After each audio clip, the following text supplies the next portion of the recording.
Okay, so if you are on this page, it's because you got the independent practice problem wrong. And so what you're going to do, if you're here, you're going to hit back so that we can fix the mistake that you made. So this is going to be on question number 2. And so it says, Melissa collects shells. She had 30 shells in her collection. On a recent trip, she ended up with 39 shells. What is the percent increase? So the first thing that you should have done, again, is we're going to do the part, the percent, in the whole. Okay, so what we have is the whole is always the initial value, and what I want you to do is you are going to check your work and make sure that when you are doing your work, or when you're looking over your work, you're noticing where you went wrong. So the whole is the initial value, which means the whole is 30. And the part is, we know, is 39 because that's the final value. She ended up with, at the end, 39 shells. But what the question is asking you is, what is the percent increase? Okay, so because we want to find the increase, I'm going to do increase right over here. And we know that for the increase, it's 30 plus blank equals 39. And obviously that's going to be 9. So 9 right here represents the increase. And we want to find out what is the percent increase between 30 and 39.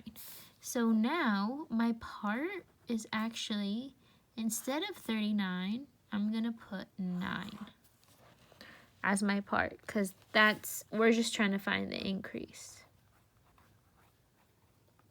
So the first thing you should have done was made sure, okay, I labeled everything, but now what I really have to focus on is the percent, or is the increase. So we're going to write our equation, part equals the percent times the whole. And we know we're going to substitute. The whole is 30.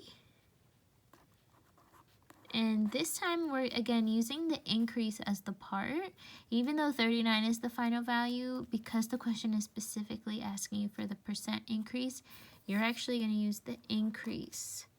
So again, this is like usually the mistake that most people make is that they put 39 and forget that the part is actually, in this scenario, the increase.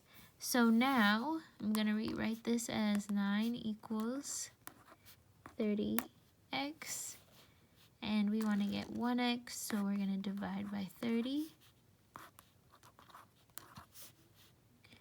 And that would give me 1x equals,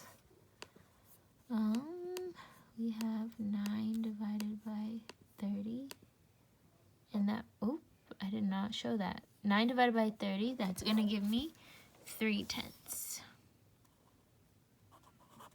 Okay, so we want to do 3/10, turn that into a percent, so we're going to multiply by 100%, and that's going to give me 30%.